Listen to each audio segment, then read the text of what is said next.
Don't you dare reach for your pocket, I told myself.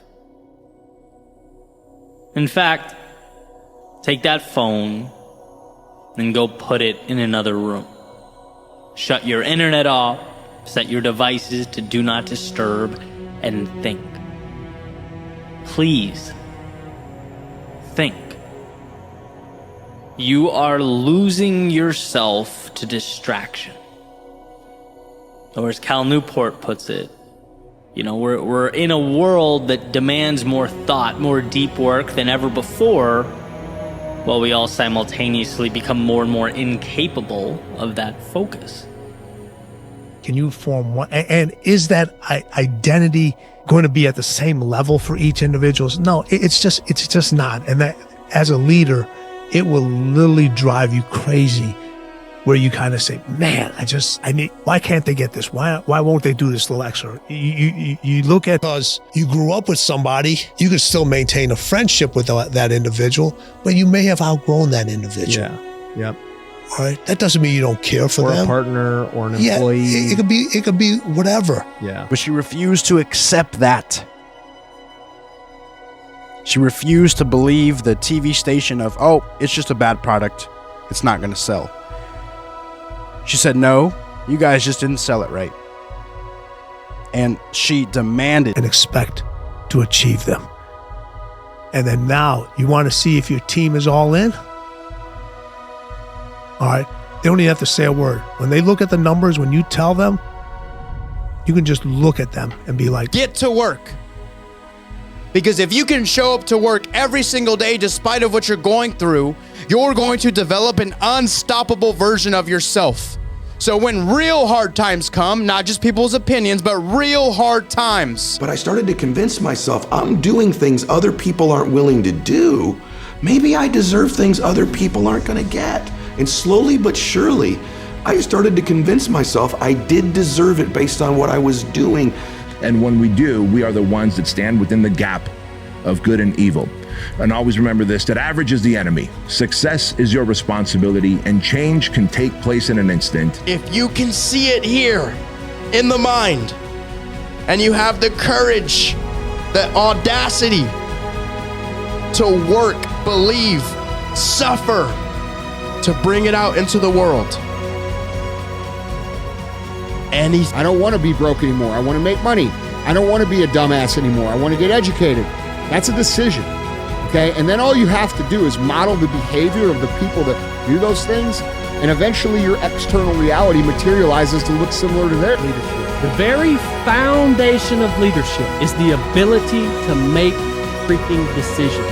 You have got to be able to make decisions. You have to build a lot on top of that to become a good leader, but you have got to make a decision in your life. You have got to make decisions about your kids. Oh, I need to be lighthearted or more careless and carefree. We can just care more maybe about the right thing. Good sense of humor, you know? Instead of it being a relief, let me let go of the pressure here. It's almost like it's not another bucket. It's in the same bucket of commitment. It's exciting when you lose because the process should be exactly the same. Whether you win or you lose, as you go back and you look and you find things that you could have done better. You find things that you've done well that worked. You figure out how did they work, why did they work, and how can you make them work again? Yeah. And but the hardest thing is to face that stuff.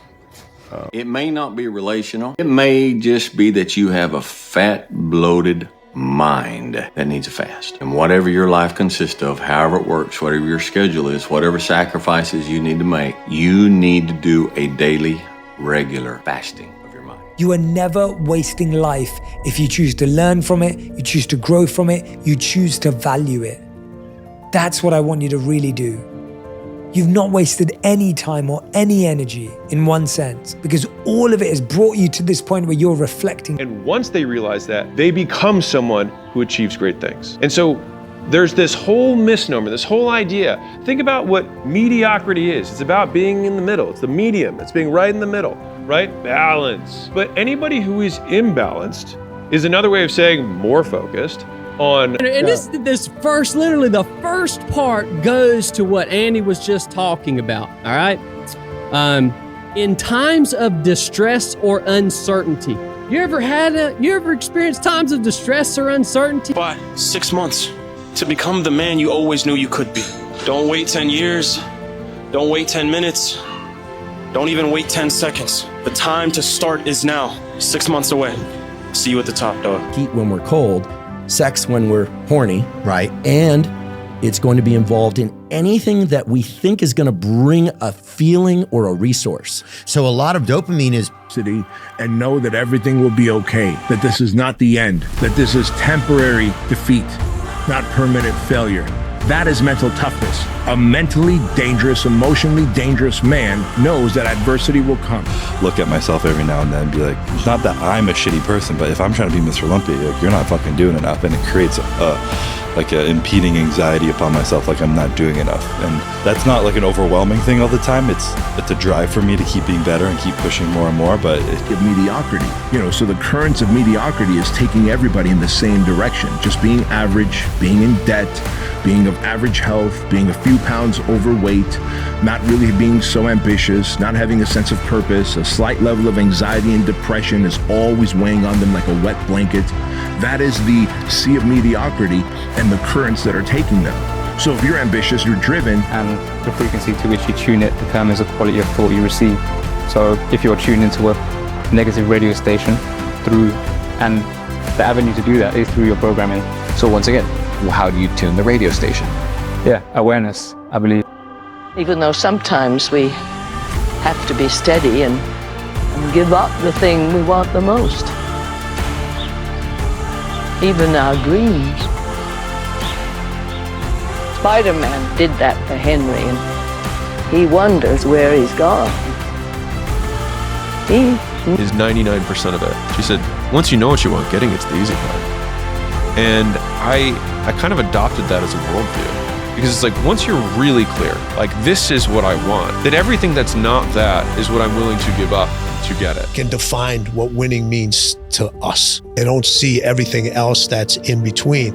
And to me, that has a lot to do with ghosts and spirits that don't exist instead of dealing with the... And if you lack the ability to take the negativity and turn it into productive action, then you lack an essential tool that is required for success.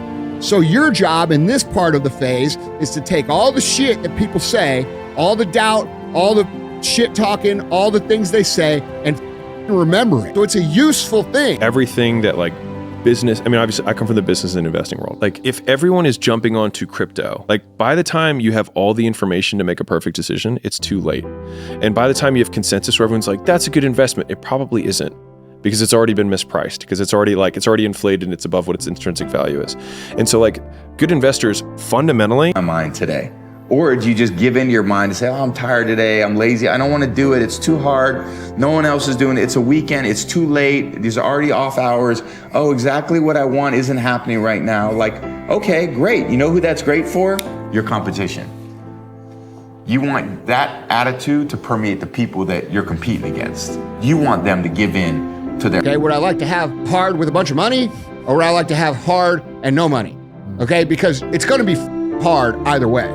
So it's what hard do you want? Here's what I want to do, but this is going to be hard, and realizing that if you don't become that, it's going to be hard too. So every decision that you make in your life leads to that. You leave your mate lost back there going, sometimes, somebody's real healthy, the other one's on IR, but we're still on the same team. That takes patience by the one who's healthy and takes persistence by the one who's on IR. But you gotta wait up to hold that hand to go, we're still doing this together, even though maybe in this zone right now in my life, I'm flying. This good spot in some way, shape, or form, okay? You might not have been doing everything right, but you were doing something right. And it led to a position where things felt like they were going well for you. And that might be the previous 90 days, that might be the previous year. It depends on how high or how low you are.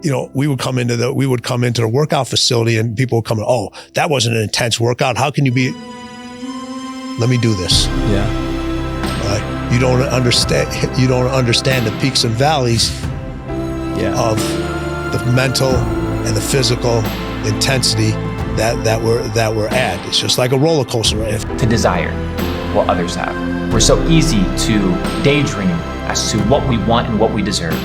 But when you can stop living in the future, which you cannot control, it's an elusive construct of reality. a fabric of our imagination. You got to have a very uncomfortable life. You got to get comfortable being uncomfortable. Stop trying to do everything the short way. Stop trying to figure out the easy way. Great thing. Most people don't, okay? You made a decision years ago to live at a higher standard, okay?